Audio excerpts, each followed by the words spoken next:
મિત્રો આપણે માર્કેટિંગના પ્રેક્ટિકલ જે ઉદાહરણ આપણી આસપાસના જીવનમાં જે થઈ રહ્યા છે એની તો નવી નવી વાર્તાઓ તમારી સાથે શેર કરતા જ હોઈએ છીએ.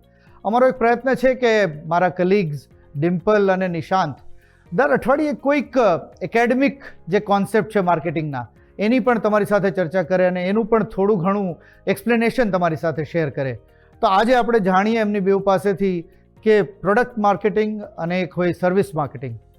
તો આ બેઉ વચ્ચેના શું તફાવત છે અથવા આ બેઉ કોન્સેપ્ટ એકચ્યુઅલી શું છે. કેમ છો ગુજરાત? હું છું નિશાંત ઠક્કર અને મારી જોડે છે ડિમ્પલ ઝવેરિયા અને અમે બ્રાન્ડ સ્ટોરીઝ તરફથી તમારા માટે લાવી રહ્યા છીએ એવું સેગમેન્ટ કે જેની અંદર અમે માર્કેટિંગના જાર્ગન્સ અને કન્સેપ્ટ્સને સિમ્પ્લિફાઈ કરીને તમારી સમક્ષ રજૂ કરીશું. બટ એક મિનિટ ડિમ્પલ, હું એક ચા પીને આવું. ચા પીવા? યપ. હું પણ આવું છું. નહીં, તમારી જોડે ચા પીવાની. હું જાઉં છું ટપરી પર કે જ્યાં મને મારી ચા 10 રૂપિયામાં મળી જાય છે અને તમે જાઓ છો 150 રૂપિયાની ચા પીવા માટે મોંઘાદાટ કાફેમાં. ઓ બોસ, 150 રૂપિયાની ચા એટલી નથી, એની સાથે મને ફીલ મળે છે, ત્યાંનું એમ્બિયન્સ મને એક્સપિરિયન્સ મળે છે. પણ પીવાની તો ચા જ છે ને. પણ અમદાવાદની આટલી ગરમીમાં ટપરી પર ચા PV it is like okay, પણ એક એક્સપિરિયન્સ બી હોવો જોઈએ ને, સારો એક મેમરીઝ જ્યાં તમને એમ્બિયન્સ સારું મળે, મસ્ત એસી ફૂલ એસીમાં તમે ચા પીવો, એના જ તો પૈસા છે, એની સર્વિસીસ. હજી તું 4P માં જ અટકેલો છે. વેઇટ, એટલે આર યુ સેઇંગ કે હું હજી પ્રોડક્ટ પ્રાઇસ પ્લેસ અને પ્રમોશનમાં જ અટકેલો છું કે જે 4 P's ઓફ પ્રોડક્ટ માર્કેટિંગ કહેવાય છે? Yes. Okay, first P is four product કે જે મેં ચાની વાત કરી. સેકન્ડ P ઇઝ પ્રાઇસ કે જેના વિશે મને ખબર છે કે મારે કઈ પ્રોડક્ટ જોઈએ છે, મને એના માટે કેટલા પૈસા પે કરવાના છે. એના પછી આવે છે થર્ડ P કે ધેટ ઇઝ પ્લેસ, મને ખબર છે કે એ મને કઈ જગ્યાએથી મળવાની છે. અને ચોથું છે પ્રમોશન, મારે ચા પીવા જવું છે પ્રોડક્ટ, મારે કેટલા પૈસા પે કરવાના છે, ધેટ ઇઝ પ્રાઇસ.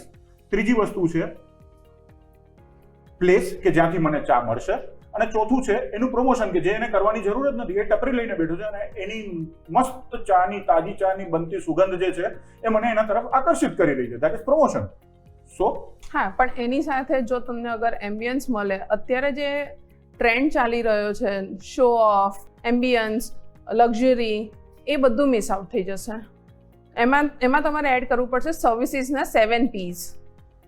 ઓ, સો આપણે અહીંયા પ્રોડક્ટ પ્રાઇસ પ્લેસ અને પ્રમોશનથી આગળ વાત કરી રહ્યા છીએ સર્વિસીસ માર્કેટિંગની કે જેની અંદર પ્રોડક્ટ પ્રાઇસ પ્લેસ પ્રમોશન તો આવવાના જ છે, પણ એની સાથે જોડે એડ થવાના છે બીજા 3 P's કે જે છે પીપલ, જે લોકો આપણને સર્વિસ આપવાના છે એ લોકો કેટલા વેલ ટ્રેન્ડ છે, વેલ ગ્રૂમ્ડ છે, કેટલા સારા બિહેવિયર વાળા છે, એમની પ્રોસેસ કે જે પ્રોસેસ દ્વારા એક સિદ્ધ પદ્ધતિથી એક પહેલેથી પ્રી ડિટરમાઇન્ડ પદ્ધતિથી એ મને સર્વિસ આપવાના છે.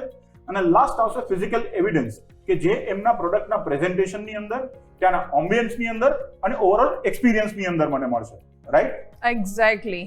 ઓકે, સો આ હતી તફાવત 4 P's ઓફ પ્રોડક્ટ માર્કેટિંગ અને 7 P's ઓફ સર્વિસીસ માર્કેટિંગ વિશે કે જે આપણે અત્યારે ડિસ્કસ કર્યું.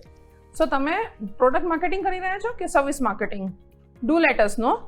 એ સાથે અમને બી જણાવો કે તમે ટપરી પર ચા પીવાનું પસંદ કરશો કે આટલી ગરમીમાં કેફે પર પીવાનું પસંદ કરશો.